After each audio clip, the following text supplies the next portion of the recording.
तो चलिए स्टार्ट करते हैं EMRS PGT कंप्यूटर साइंस की MCQ सीरीज़।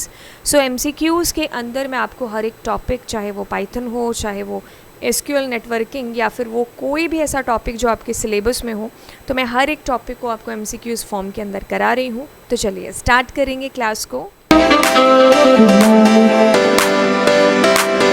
अगले क्वेश्चन के साथ शुरुआत करते हैं। कहते हैं कि identify the attribute best suitable to be declared as a primary key. तो आपको क्या करना है, प्राइमरी की इसके अंदर से ढूंढ करके देनी है। ठीक है, ये आपकी टेबल है, इसमें कुछ एट्रीब्यूट्स आपको यहाँ पर दे रखे हैं, जैसे एम्प्लॉय नेम, आईडी, सैलरी और डेट ऑफ जॉइनिंग। अब आपको देखना है कि इसमें से कौन सा प्राइमरी की है। तो बिल्कुल प्राइमरी की बिल्कुल पता है आपको कि भाई 3 शर्तें हैं।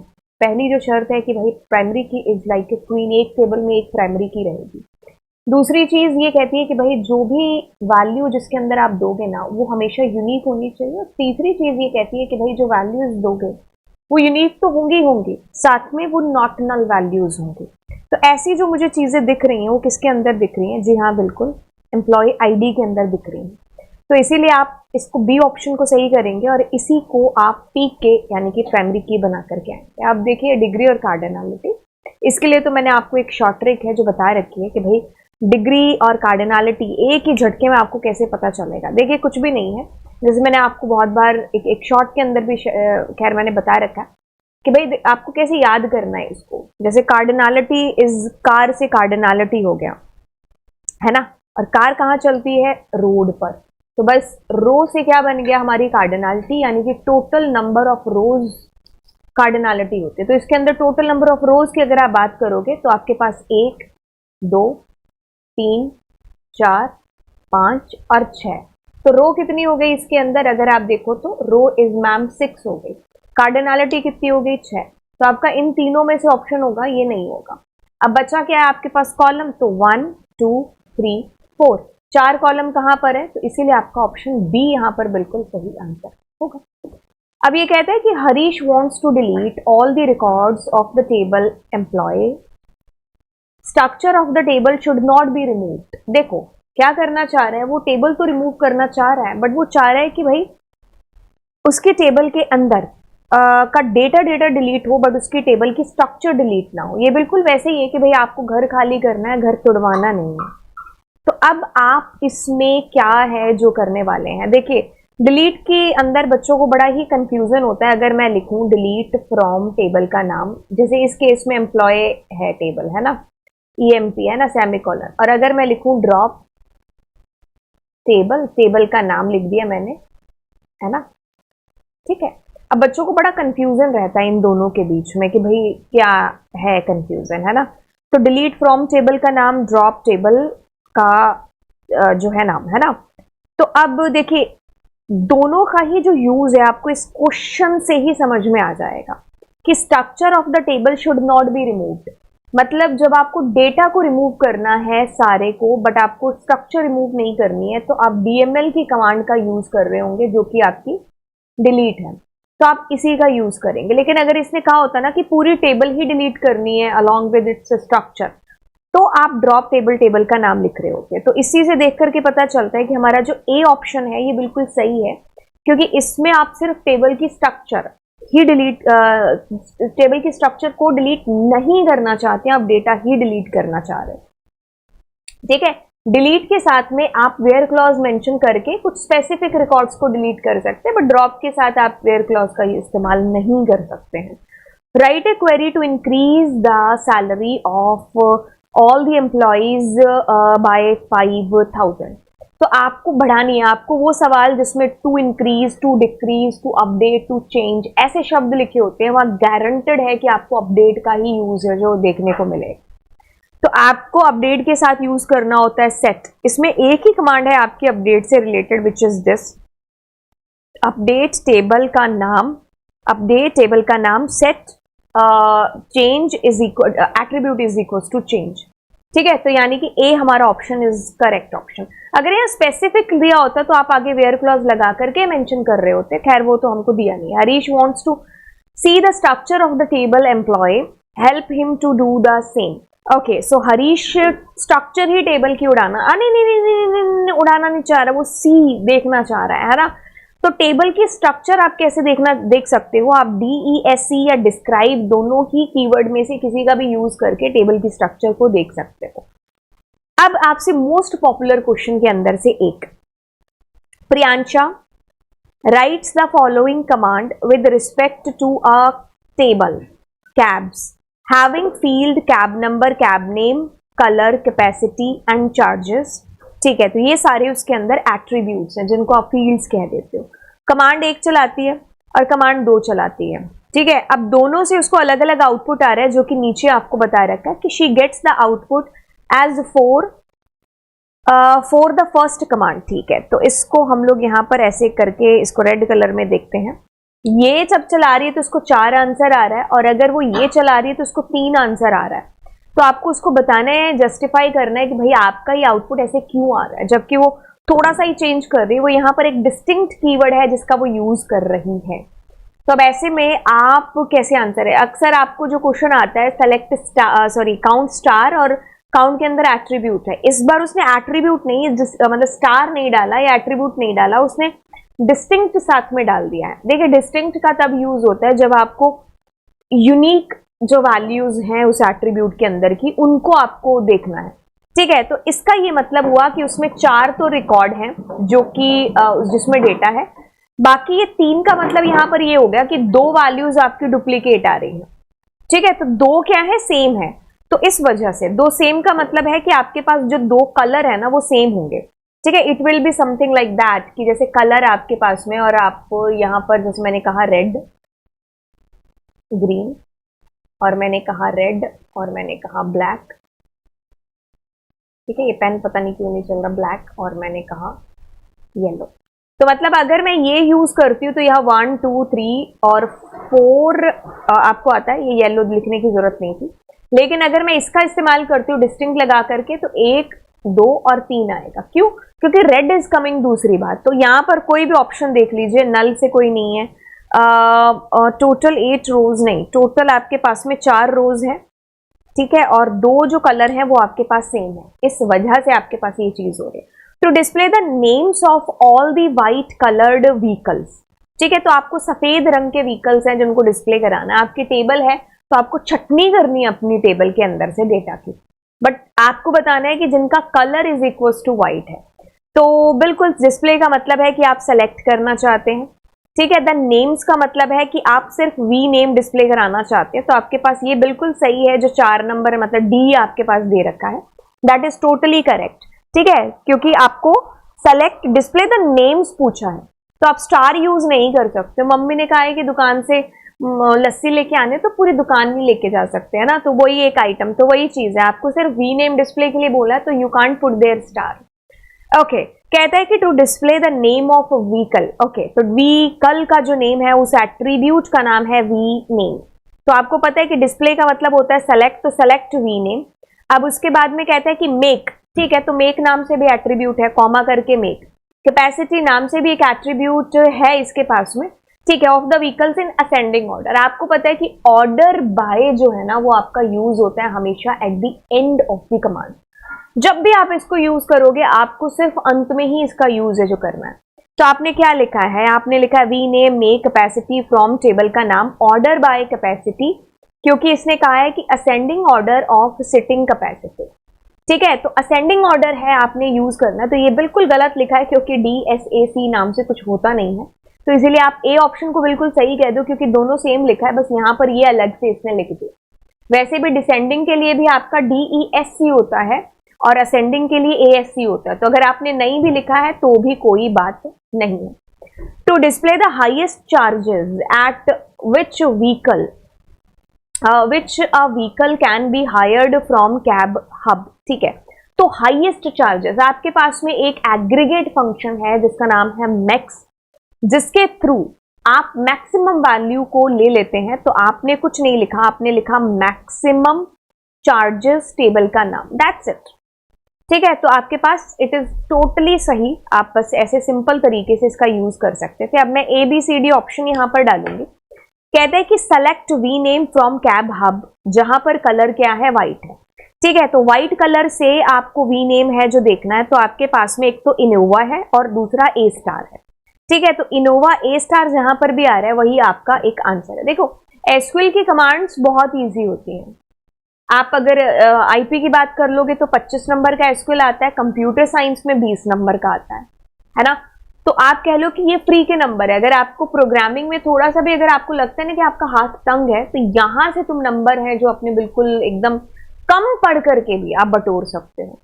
ये सच में कम, अगर आपको लगता है ना कि अगर मतलब आपने दोनों का एग्जाम दे दिया है ना, तो आपको लगता है कि भाई मेरे 40 से ऊपर नहीं जा रहे हैं कोडिंग के अंदर, प्रोग्रामिंग के अंदर, पाइथन के अंदर नंबर, लेकिन आप उससे भी कम टाइम दे करके एसक्यूएल के अंदर बिल्कुल आप 70 आउट ऑफ 70 वाली बात है जो कर देंगे, क्योंकि इतना आसान और इजी है। ओके, सो मैक्सिमम चार्जेस, अब मुझे नहीं लगता, आप खुद देखिए कि यहाँ पर इतना टफ है क्या ये। तो मैक्सिमम चार्जेस बिल्कुल 35 जहां लिखा है वही आपका एक आंसर होगा। To display details of all the items in the store table in ascending order by last by. मैं आपको हमेशा बोल चुकी हूं कि ascending order, descending order, alphabetical order, ये सारे ऑर्डर बाय के साथ यूज होते हैं और अंत में यूज होते हैं। क्योंकि असेंडिंग ऑर्डर है तो आपका ये बिल्कुल सही है, बट इसमें कोई और ऑप्शन भी आपका करेक्ट हो सकता है, क्योंकि इसने ए और सी बोला है, तो दोनों देखो सेम लिखे हैं, बस यहां पर ASC लिखा है और यहां पर नहीं लिखा है, क्योंकि ASC इज बाय डिफॉल्ट। तो अगर आप नहीं भी लिखते हैं तो भी चल जाएगा, बट बाय द वे हाँ, तो आपका ये वाला ऑप्शन बिल्कुल सही है, क्योंकि मैंने यहाँ ASC लिखा हुआ और इसके अंदर मैंने लिखा नहीं है। ठीक है, तो ये चीज आपको है कि भाई दोनों ही हमारे सही है। ASC अगर आप नहीं भी लगाते हो that is also totally true.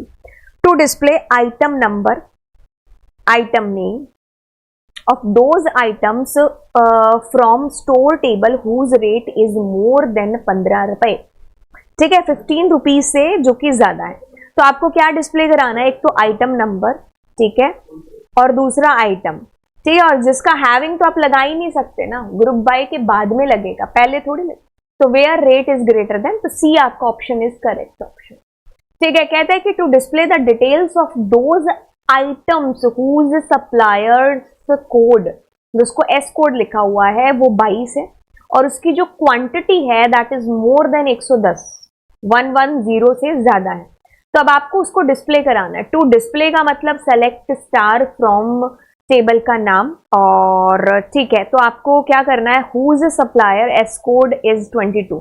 ठीक है, तो where s code is 22 and quantity क्या होगी, बिल्कुल आप एंड लगा रहे होंगे यहाँ पर, क्योंकि और का कोई सवाल ही नहीं उठता है ना।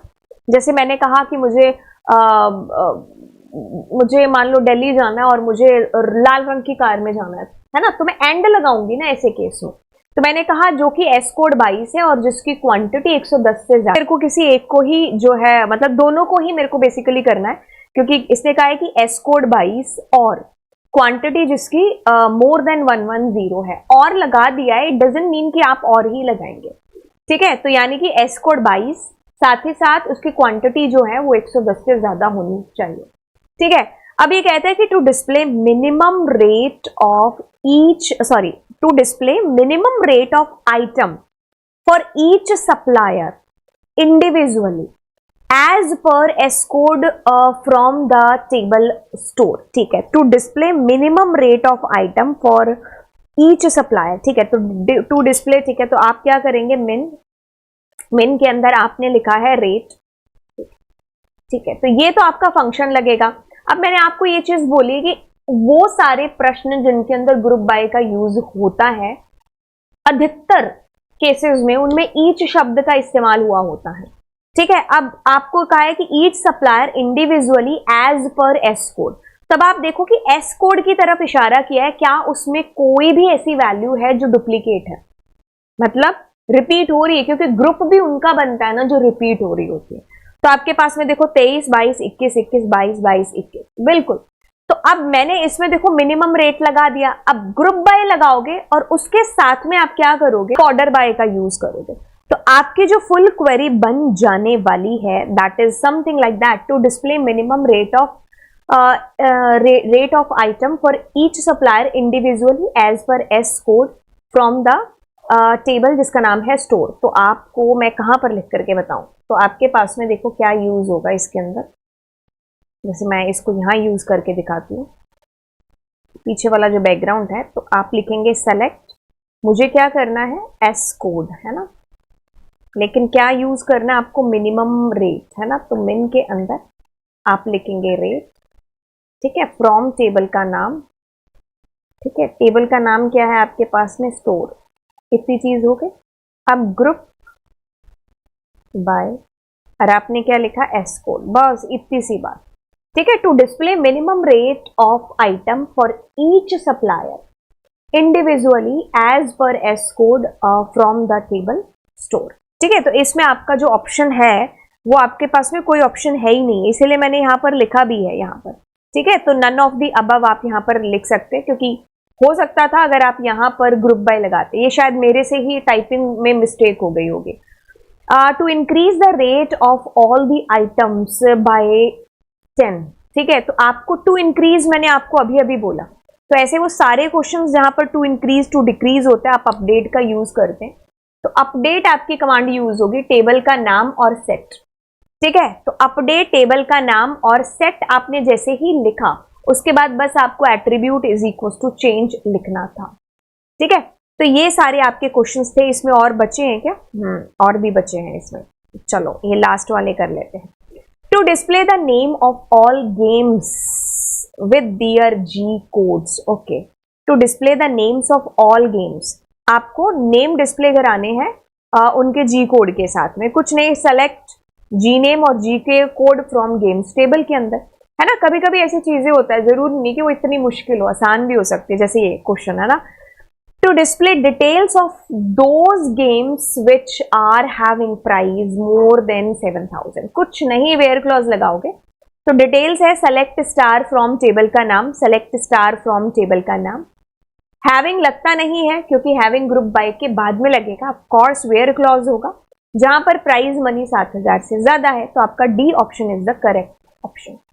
To display the content of the games table in ascending order of schedule date, ascending order के लिए आप क्या यूज करेंगे, मेरे पीछे ये छुप गया होगा, तो आप लिखोगे order by and schedule date है, स्केड्यूल डेट आपके पास यहाँ दे रखा है, ठीक है, और बस डेट, असेंडिंग ऑर्डर है तो no need to put ASC, आप लिखोगे तो भी सही है, नहीं लिखोगे तो भी सही है, तो आपके पास में ऑर्डर बाय यानी कि c option is the correct option.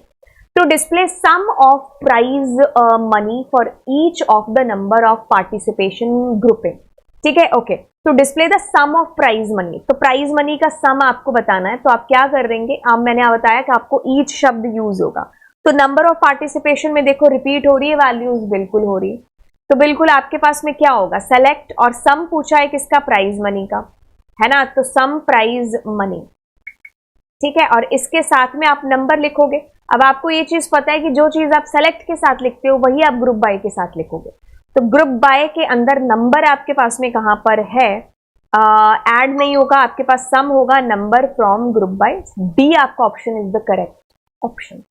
Select count distinct लगाया है, यानी कि रिपीट नहीं होने वाली वैल्यूज की बात करी गई है, ठीक है। तो आपके पास में नंबर रिपीट जो हो रहा है नहीं हो रहा है, आपके पास यहां पर आंसर आएगा भाई 2, ठीक है, क्योंकि 2 इज कमिंग 2 बार, दैट इज द रीजन 2 आएगा आपके पास, क्योंकि 2 वैल्यूज ऐसी हैं जो कि मतलब एक तो ये आ गया और एक ये आ गया, है ना।